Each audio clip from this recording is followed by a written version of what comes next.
Ново издание на вестите на Канал 8. Добар ден. Врнежите од дожд и од дроните што ги предизвика на дојдената вода го оштетија локалниот пат од браната Градче кон селото Јастребник. Пропајањето на коловозот се случува неполна година по изградбата на делницата кон мостот на Мала река. Оштетување на коловозот се појавија на ново изградената делница од браната Градче кон планинското село Јастребник. Причина за тоа се обилните врнежи од дожд и недојдената вода во околните долови, што предизвика одрони од карпи и земја. На одделни места асфалтот е напукнат и пропаднат, поради што возачите се принудени да возат внимателно и да ги заобиколуваат дупките за да ја избегнат опасноста. На дел од патот над мостот на Мала река се гледа дека коловозот е пропаднат во должина од неколку метри, а под асфалтната површина земјата е подкопана. Страничните канали за собирање на атмосферската вода покрај патот се преполни со земја и дрвја, што ги донеле свлечиштата. Видливи се обидите за чистење на одроните, но со сушењето на земјиштето во наредните денови, тие се уште се закануваат да се најдат на патот.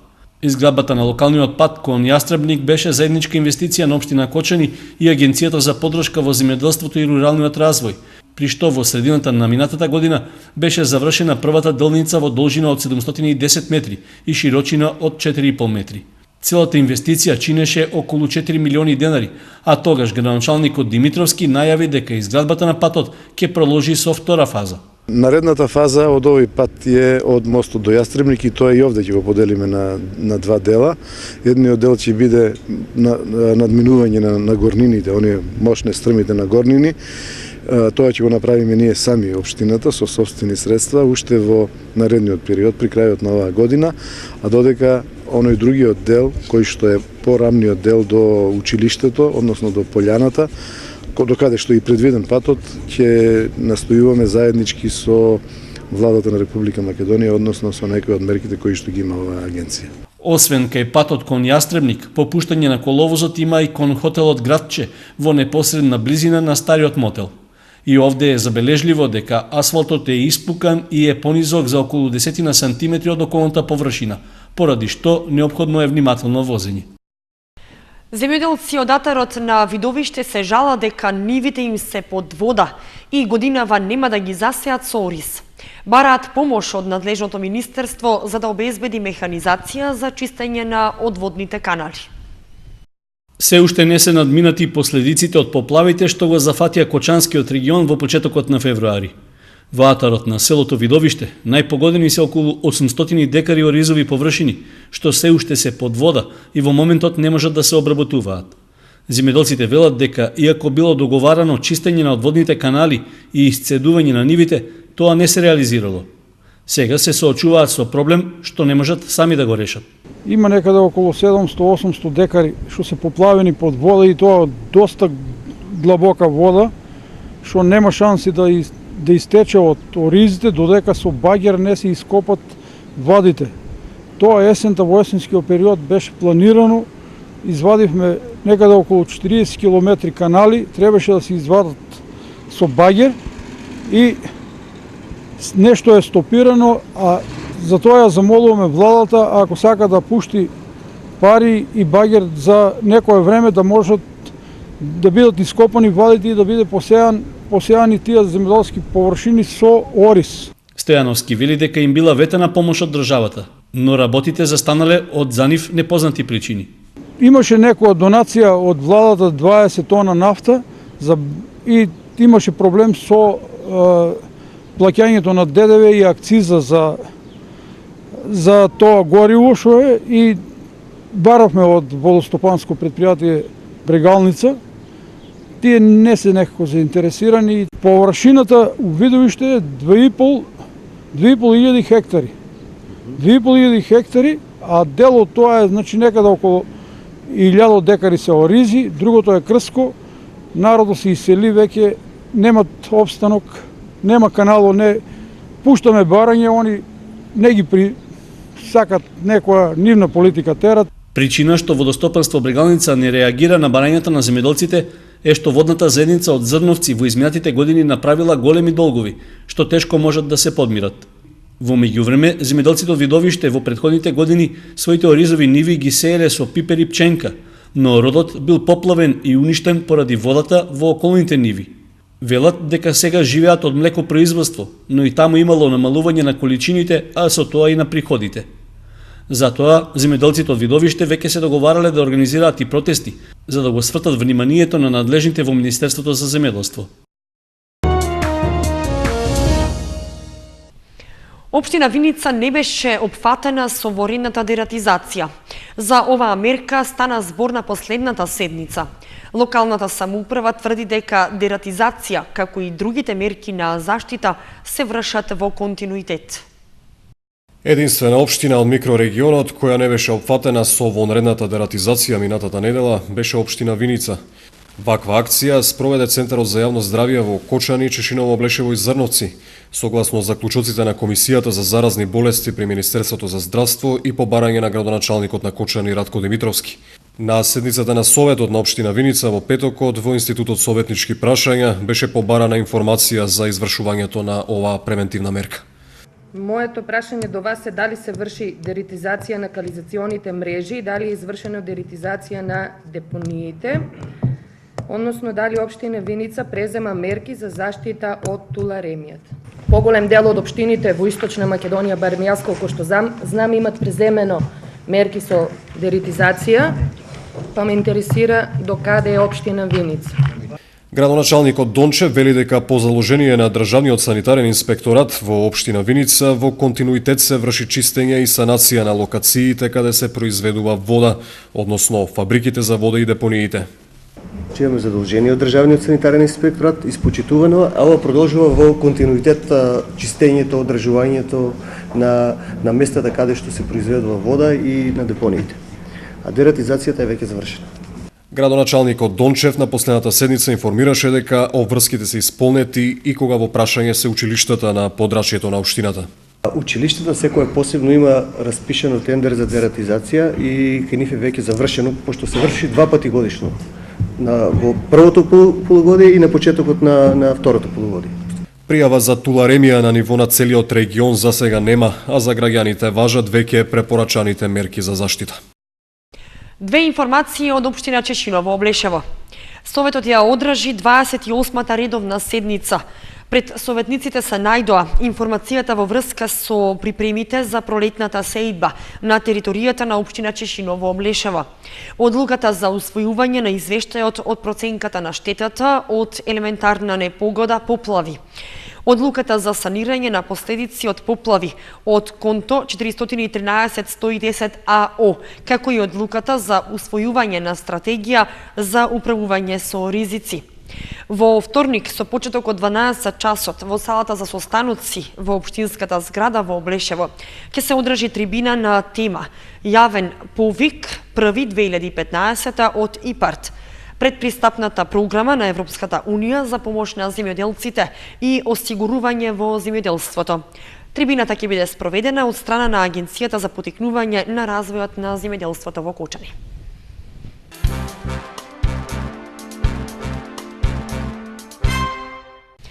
Во село Мородвис викендов беше осветена црквата Света Тројца. Осветувањето го изврши митрополитот Брегалнички господин Иларион во сослужение на свештенослужителите од епархијата. И официјално со чинот на осветувањето, жителите на селото Мородвис добија свој православен храм. Црковниот објект, чија изградба започна во јуни 2012 и се изгради за краток период, конечно може да ја извршува својата намена. По повод осветувањето на храмот, во неделата се одржа свеченост на која присуствуваа верници од трите населени места во општина Зрновци, како и од соседните општини Кочани и Виница. Чинот на осветувањето го изврши митрополитот Брегалнички Иларион во сослужение на свештеници од Кочанското архиерејско наместништво. Мајката црква не сочува и не мировса да станеме осветени и миросани како православни чеда Христови, да останеме како силни борци, бранејќи ја својата вера и својата татковина, секој пат да докажуваме дека сме воспитани во љубовта, бидејќи нашиот Бог е љубов, своето да не го даваме, а туѓото да не го посакуваме. Затоа и овој храм ќе остане завештание на генерациите по нас, како што ние примивме, така и да предадеме, а и така и тие да предадат, постојано чувајќи ја верата, вистината и националното и духовното што Бог ни го даде за наше спасение. Во знак на благодарност за иницијативата и придонесот во изградбата на црквата во Мородвис, Брегалничката епархија на градоначалникот Блаже Станков му додели орден на Свети Никола, патронот на епархијата. Орденот лично му го врачи владиката Иларион, а Станков рече дека се остваруваат заложбите сите населени места во општината да добијат православни храмови.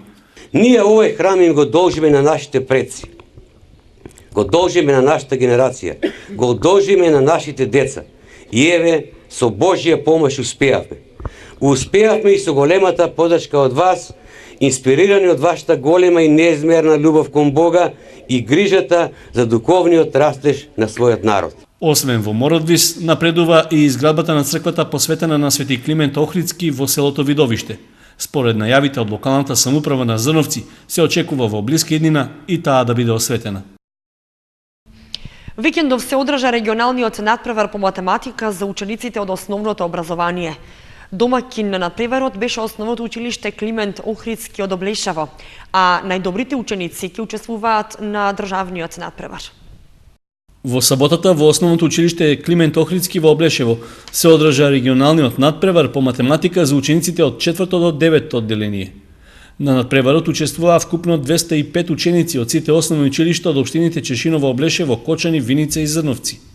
Од нив 54 постигнаа доволен број поени за да освојат една од првите 3 награди. Во конкуренција на ученици од 4 одделение, најдобри беа учениците Виктор Атанасов од основното училиште Славчо Стоименски од Виница и Ненад Зафировски од Свети Кирил и Методи од Кочани, кои освоија први награди. Кај 5 одделенците никој не постигна минимум поени за да биде првопласиран, додека кај учениците од 6 одделение први место освоија Сара Стоилкова и Теодора Санева и двете од основното училиште Малина Попиванова од Кочани.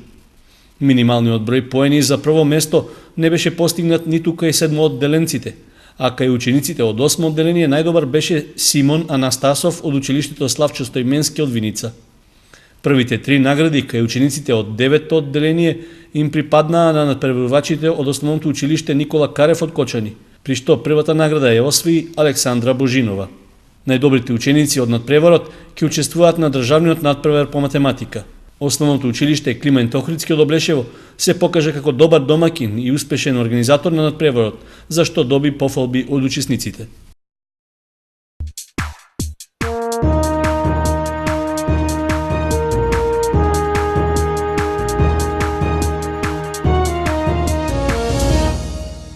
Следуваат спортските информации. Одиграни надпреварите од редовните кола во фудбалските првенства.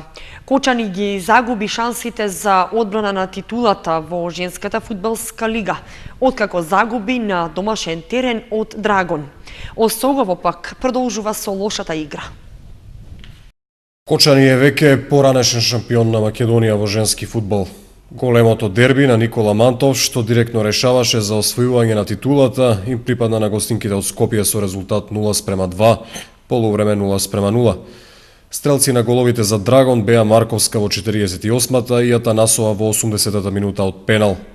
Црвен картон заработи голманката на Кочани Фроска Костова во 80-та минута заради остар старт во 16-никот, што значеше крај за надежите за поволен исход на овој надпревар за ЖФК Кочани. Комплетни резултати од колото Ас Юнајтед Младост Сидина Саоризари 11:0, Речица Борец 4:1, Тиверија и Статов Топгол 2:0 и Конзули победа Куманово 4:0. На табелата води Драгон 2014 со 42 бода, Кочани на втората позиција со веќе 6 бода за отстанување зад лидерот или 36, Конзули на третата позиција со 31 бод, Младост Сидина Саоризари се спушти на шестата позиција со 18 бода. В недела беше одиграно 13-тото коло во третата фудбалска лига Исток. Осогово е во длабока криза, слога ја покажа силата.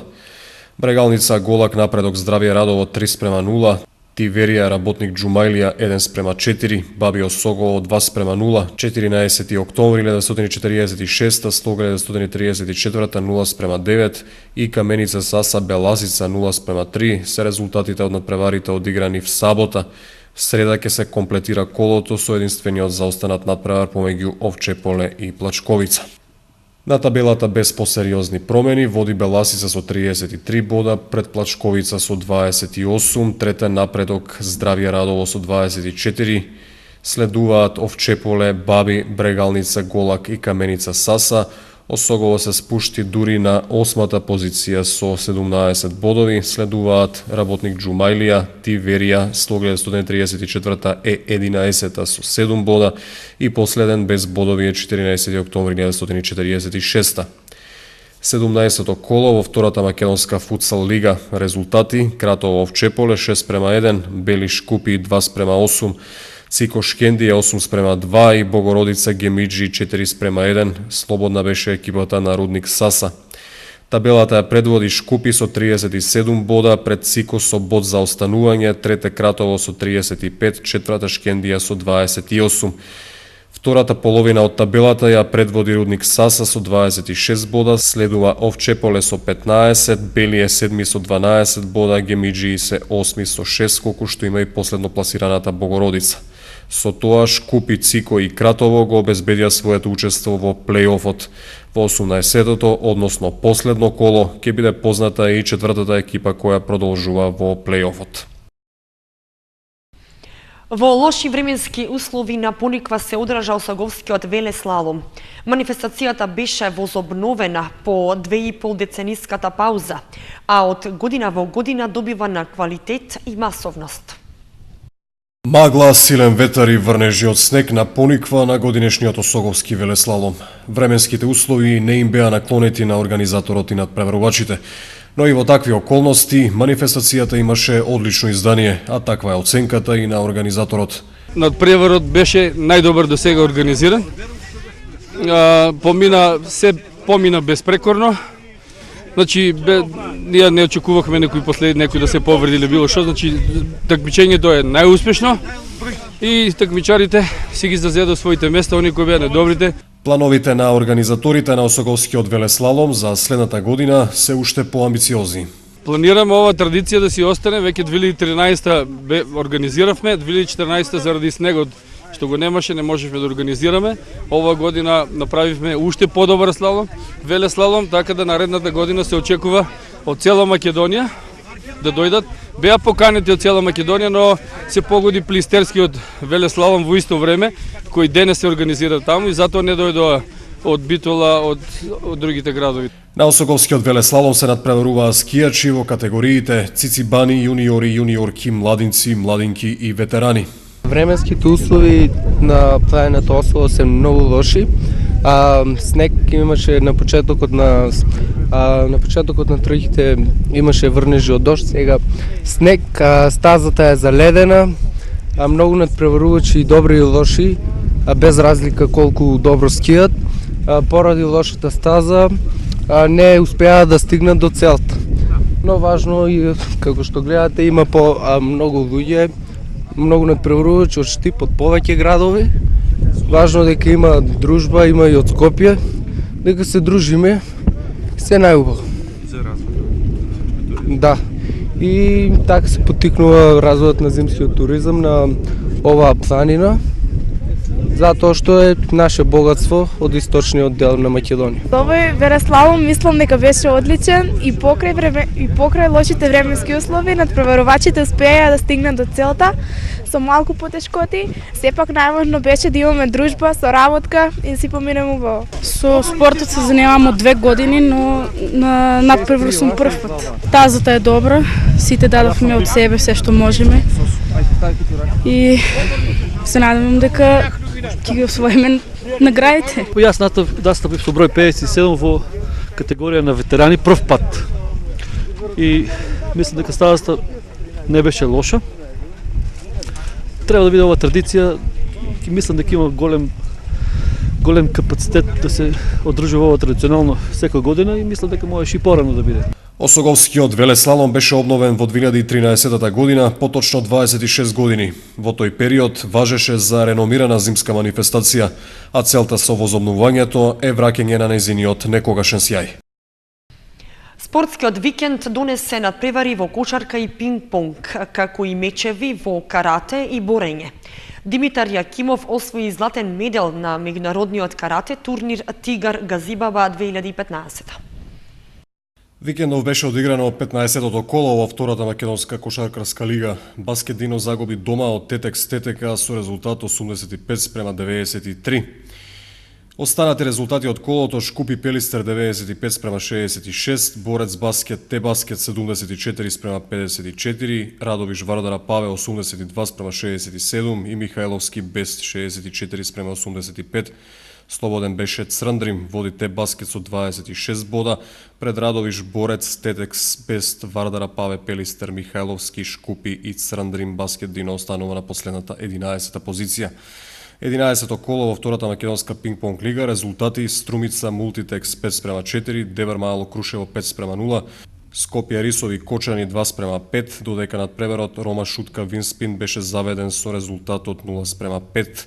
На табелата води Мултитекс со 20 бода, следен од Кочани со 16, следуваат Девер Мало, Струмица, Скопје Рисови, Винспин е на 6-та позиција со 8, последна Рома Шутка со 7 бодови. Димитар Јакимов во својата категорија плюс 70 килограми го освои златниот медал на меѓународниот карате турнир Тигар Газибаба 2015. Јакимов беше единствениот представник на карате клубот Партизан на овој турнир со меѓународен предзнак. На годинешниот турнир, освен надпреварувачите од клубовите во Македонија, се појавија и каратисти од Словенија, Бугарија, Србија, Романија и Украина. На турнирот во организација на карате клубот Тигар во населбата Маџари се надпреваруваа над 550 надпреварувачи и карате клубот Кочани настапи со 5 каратисти, и тоа во 2004 Верица Карова категорија плюс 40 килограми и Натали Веселиновска во истата конкуренција. Карова го освои 5-то место, додека Веселинова 3-то, со што иако се бореа со прво и второ рангираните надпреварувачи, според тренерот Каров покажале добри борби и оствараја забележителен резултат. Кирил Тошев и Иван Јанкулов изгубија во првото коло, додека Љубомир Давидков, кој по успешните 3 победи во борба за 3-то место, според клубското водство, бил оштетен од судиите во борбата со надпреварувач од Словенија. Истата ја загубил и се зацврстил на делба над 4-то место. Тројцата надпреварувачи во машка конкуренција се надпреваруваа во категоријата минус 55 килограми. Во скопската населба Чаир се одржа државното изборно првенство во борење за кадети. Како единствен представник на боречкиот клуб Спартак од Кочани се представи Столе Ефтимов, загуби во финалната борба, освојувајќи го второто место. Ефтимов настапи во категоријата до 63 килограми. Изборното првенство се одржа во коорганизација на боречкиот клуб Тефеос и Боречката федерација на Македонија. Учествуваа околу 60 борачи од домашни клубови Бучим, Балканец, Спартак, Лирија, Скопје, Тефеус, 7 мај, Неготино и Борец.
Тоа беше се што ви подготвивме за вестите на Канал 8. Останете со нашата програма.